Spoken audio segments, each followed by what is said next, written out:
Door de sneeuw, door die mooie opdrachten waren.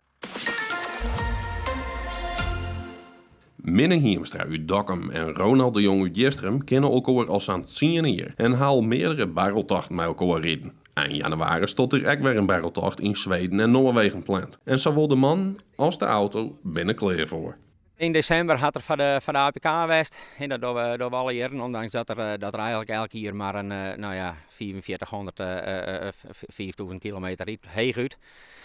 Leden we met de APK er natuurlijk op, maar leden we echt een goed nice in. Dus nieuwe filters, nieuwe olie, de remmerij goed nice in. En dat er in ieder geval echt wel heel veilig is om de dik op te gaan.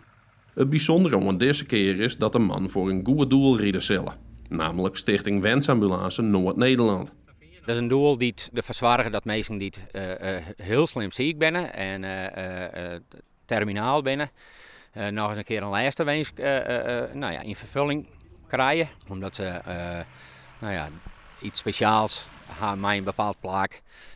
Of als gezin nog eens een keer, een laatste keer wat we aan willen. Maar ook als mensen slim ziek binnen en biegeliks naar een begrafenis of trouwerij matten, kan de Wensambulance uitkomst bieden. De man hier een eerst een streefbedrag van €3000, maar dat waard al gauw behellen. €400, jong. Dat hien we, zeg maar een oorlogwikkel in, hien we dat bij elkaar. Dus toen hebben we wat omheen gegooid in fjouwer. Binnen 2 dagen, binnen een paar dagen hien we die 4000 te pakken.